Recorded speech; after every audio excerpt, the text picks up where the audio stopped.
Okay, as always, let's start with a quick unboxing. What? Oh no, the tablet was still in. Just kidding. Here it is. Okay, let's talk about design and the build quality. First of all, let's talk about the build quality. I have to say the device feels very sturdy. Nothing is squeaking or anything like this.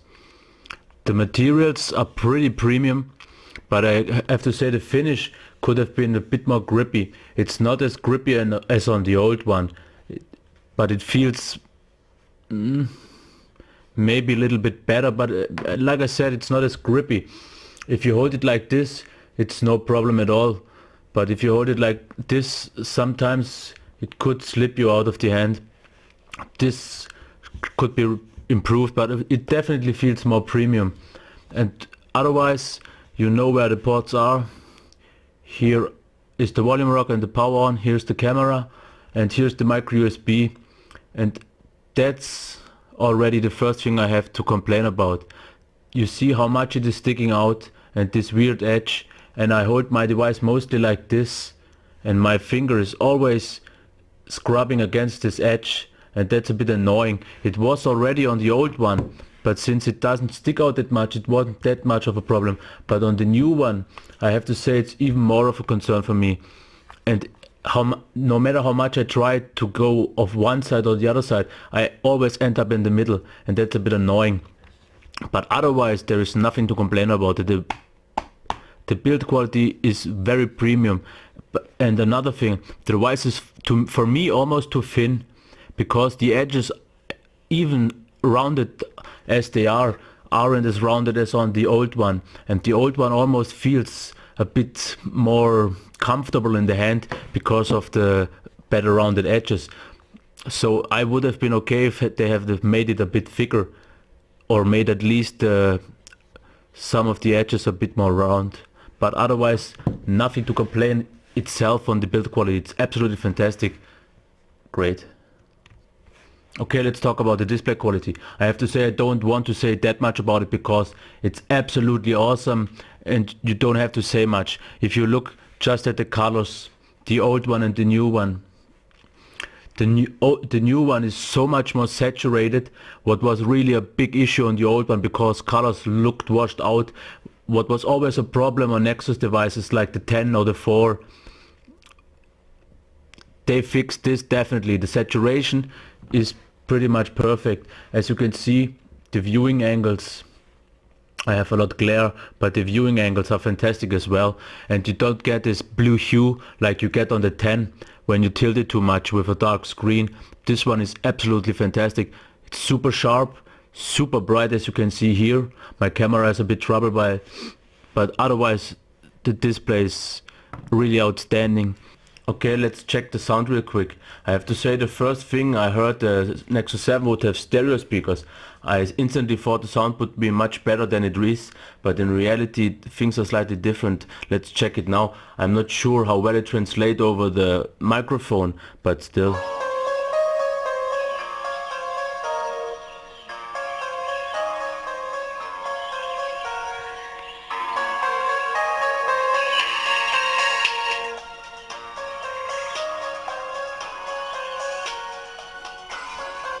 Okay, now let's compare it with the old one.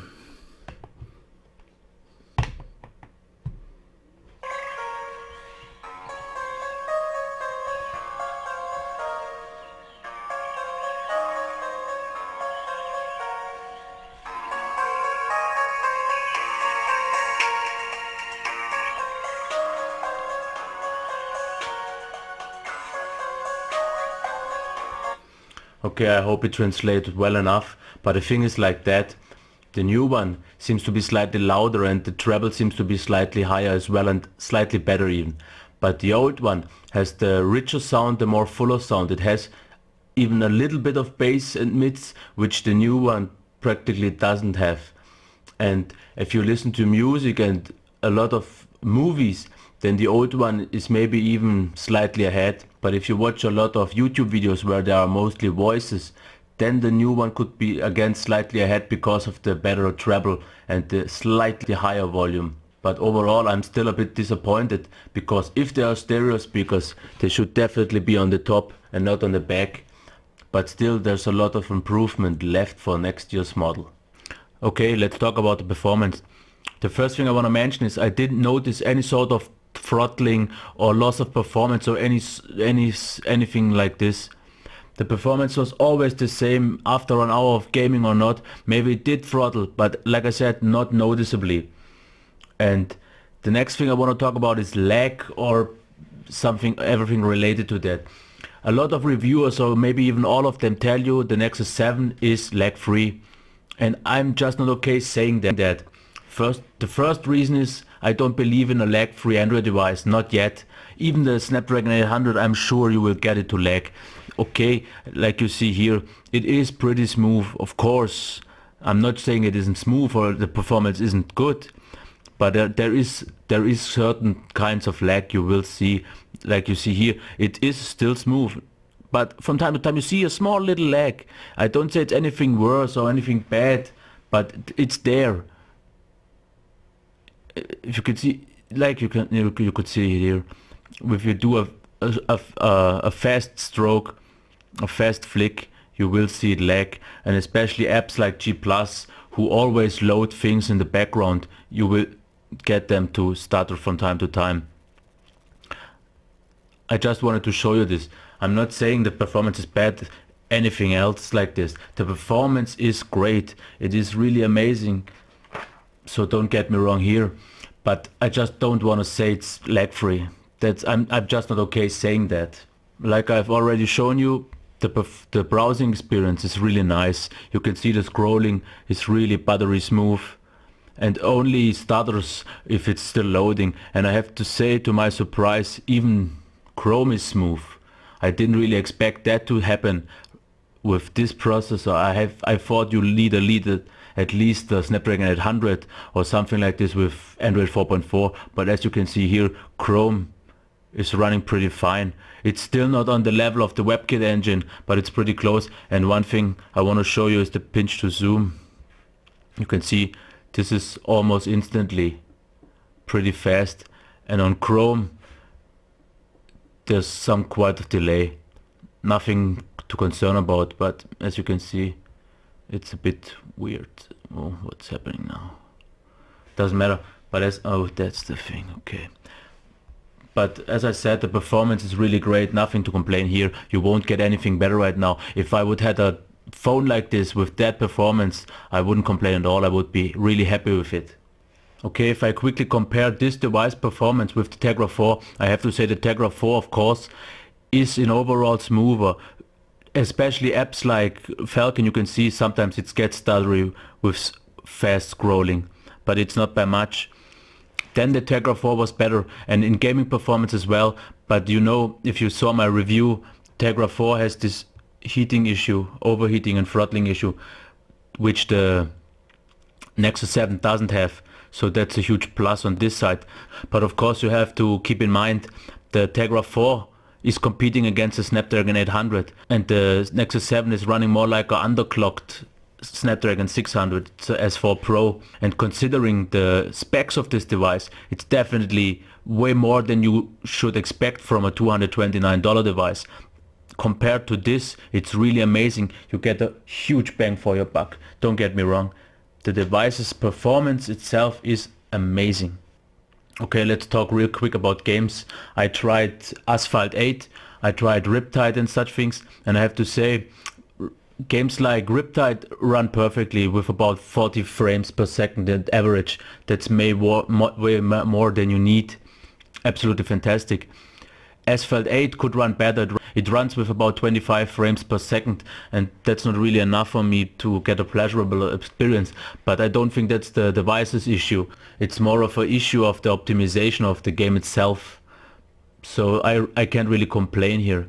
Definitely done a great job performance wise. All the games run pretty smooth, but the Tegra 4 is, as I said, it is just better. Okay, let's talk about the software. There's not much to say here. You get Android Vanilla 4.3, nothing changed, but that's also a good thing. You don't have any TouchWiz overlay, any LG overlay. it's stock Android, and that's a nice thing. I personally don't like it that much because I like custom ROMs, which just give me more. But of course, stock Android is an amazing base for ROMs, and that's why I like it so much. The whole look is pretty nice. If you take a nice theme or something like that, you will really get a pleasurable experience, way better than any OEM's skin. Don't get me wrong here. Definitely the best you can get out of the box right now. Okay, let's talk about battery life. I don't have any screenshots right now, but let me tell you this. I get about 6 to 8 hours in general of on-screen time, with about easily 20 or more hours of total time. That's not a problem. The standby drain is almost non-existent. You can leave it as long as you want. You won't get any drain that's really noticeable. It's still no iPad level, which doesn't seem to drain anything when turned on. But the overall on-screen experience is really good in battery life, because on the old one, even with a custom ROM, I got maximum of 6 hours with a custom kernel. Before 4.3 I got maximum of 5, and so I think with up to 8 hours on the new one, and I even get 5 hours of on-screen time with pretty much gaming, and that's really good, way better than the old one. And I have to say that's a huge improvement, especially considering the smaller battery. Okay, let's quickly talk about the value. What do you get? You get a 7-incher with about the best display you can possibly get, with a resolution of 1900 by 1200. You get fantastic performance. You get premium build quality that's easily on iPad mini standards. You get the best software you can get out of the box. So what I'm saying, this is the best tablet you can get for your money. There's no better bang for your buck. Don't expect anything better. Let's take a quick look at the competitors.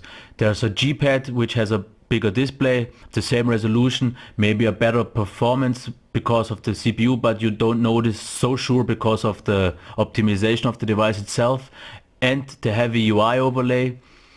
The bigger battery, yes, of course, but one thing that's really important for me, and that will be my next part, would be the custom ROM support. On the Nexus 7 you will get the best custom ROM support on any tablet out there. Only phones of the Nexus line will get better one, because they sell more phones, so more people have it and more ROMs are happening. But on the Nexus 7 I don't know any tablet out there that isn't a Nexus which would come close to this custom ROM support. No Samsung, no Asus, which still have good ones, but I don't think there's any ROM that you won't get on the Nexus 7, either unofficial or official one. So if stock experience or custom ROM experience is very important, there's no way around the Nexus 7. Okay, let's get to the conclusion here. You get the best small tablet here. I don't think the G-Pad will change anything here. It's still not available, but I can't see it anywhere. You get the best available screen right now. You get top-notch performance, great battery life. The sound could be better, yes, and I really hope this will change next year. The micro USB, I already told you I don't like that much. But otherwise there's nothing really to complain about the device. It's really solid, it's premium, everything you wish for in a device. The software, you know, Android is very mature right now, and there's so much to like about this device. I don't see any other device right now available even worth considering it. Next year maybe they could bump it up to maybe 7.5 inches or something like that, but nothing to complain here.